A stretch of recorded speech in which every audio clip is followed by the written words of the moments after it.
Welcome to all. स्वागत है आप सभी का चंदन एसएस कोचिंग में। आज की इस वीडियो में हम क्लास 9th का चैप्टर फर्स्ट नंबर सिस्टम पढ़ेंगे। ये क्लास नंबर सेकंड है हमारी 9th की। इससे पहले एक क्लास अपलोड कर दी गई है, आप जाके उसे देख लेना। उसका लिंक आई बटन में दे दिया जाएगा। तो सबसे पहले बात अब आती है इसमें, इससे पहले वाली क्लास में हमने पढ़ लिया था होल नंबर क्या होते हैं, नेचुरल नंबर क्या होते हैं और इंटीजर्स क्या होते हैं। अब आगे हम कंटिन्यू करते हैं। इसमें सबसे पहले आता है रेशनल नंबर क्या होते हैं। रेशनल नंबर को हम क्यू से रिप्रेजेंट करते हैं।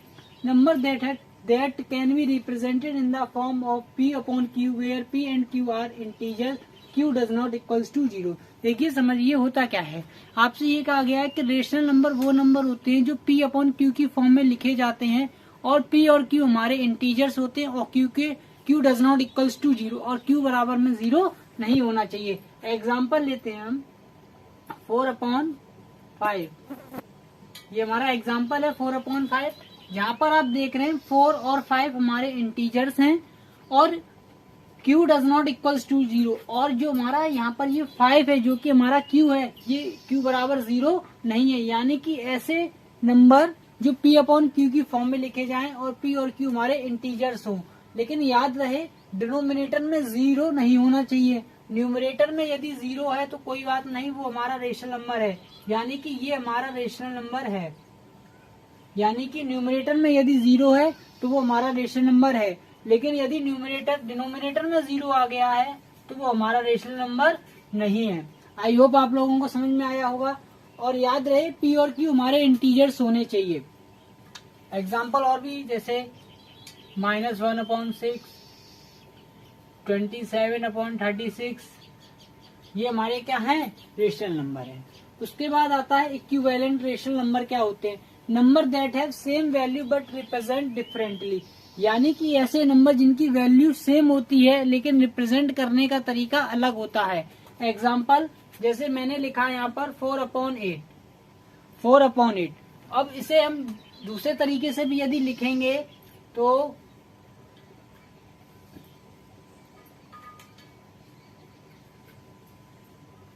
इस तरीके से भी लिख लेंगे, क्योंकि ये दोनों ही हमारे सेम हैं। आप देख लीजिए, इसे काट लीजिए, 4×2=8, 4×4=60 और 2×2=4, 2×4=60। यानी कि 2/4, 2/4 लिखा अलग अलग तरीके से गया था लेकिन वैल्यू इनकी सेम थी। और यदि एग्जांपल लिए जाएं तो 1/2, ये भी हमारा इक्विवेलेंट रेशनल नंबर है, क्योंकि लिखने का तरीका अलग है लेकिन वैल्यू हमारी सेम है। आई होप आप लोगों को समझ में आया होगा इक्विवेलेंट रेशनल नंबर क्या होते हैं। इक्विवेलेंट रेशनल नंबर वो रेशनल नंबर होते हैं जिनकी वैल्यू हमारी सेम होती है लेकिन डिफरेंट तरीके से उन्हें रिप्रेजेंट किया जाता है। उसके बाद आता है इरेशनल नंबर क्या होते हैं। तो इरेशनल नंबर को हम कैपिटल एस से रिप्रेजेंट करते हैं, नॉन टर्मिनेटिंग और नॉन रिकरिंग। यानी कि इरेशनल नंबर जो होते हैं हमारे नॉन टर्मिनेटिंग और नॉन रिकरिंग होते हैं। ये नॉन टर्मिनेटिंग और नॉन रिकरिंग क्या है ये हम नेक्स्ट क्लास में जानेंगे। ये अलग से कॉन्सेप्ट हम लेके आएंगे इसका। तब तक के लिए आप इतना समझ लीजिए, रेशनल नंबर वो नंबर होते हैं जो p अपॉन q की फॉर्म में नहीं लिखे जा सकते हैं। रेशनल नंबर वो नंबर होते हैं जो p अपॉन q की फॉर्म में लिखे जाते हैं, लेकिन रेशनल में ऐसा नहीं है, वो p अपॉन q की फॉर्म में नहीं लिखे जाएंगे। और आप यहाँ से एक ये भी देखिए, ये इंपॉर्टेंट पॉइंट है। जैसे रेशनल नंबर है आपका, रेशनल नंबर का ना ही परफेक्ट क्यूब होगा और ना ही परफेक्ट स्क्वायर होना चाहिए। यानी कि एग्जांपल से लीजिए, जैसे मैं कहूँ 25, रूट में 25, क्या ये रेशनल नंबर है? हाँ, ये बिल्कुल रेशनल नंबर है। इसे 25 सॉल्व करोगे तो ये 5 आएगा, क्योंकि ये स्क्वायर रूट है हमारा 5 का।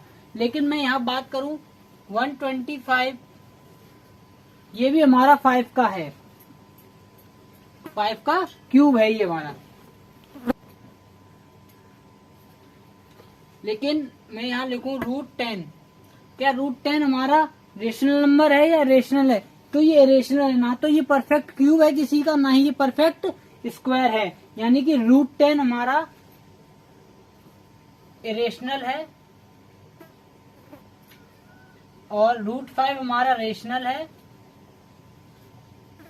और 125 ये भी हमारा रेशनल है।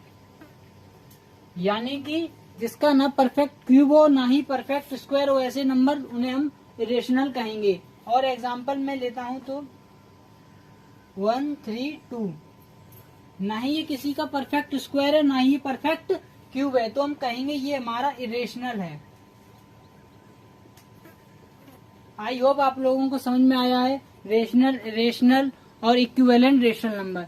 रेशनल नंबर को क्यू से रिप्रेजेंट किया जाता है, पी अपॉन क्यू की फॉर्म में लिखा जाता है। पी और क्यू हमारे इंटीजर्स होते हैं और Q does not equals to 0, यानी कि डिनोमिनेटर में 0 नहीं होना चाहिए। इक्विवेलेंट रेशनल नंबर वो रेशनल नंबर होते हैं जिनकी सेम वैल्यू होती है लेकिन रिप्रेजेंट अलग तरीके से किया जाता है। रेशनल में ना ही वो आप रेशनल जो आपके नॉन टर्मिनेटिव नॉन रिकरिंग होते हैं, हमने बताया ये पॉइंट जो है आपको नेक्स्ट क्लास में क्लियर कराया जाएगा।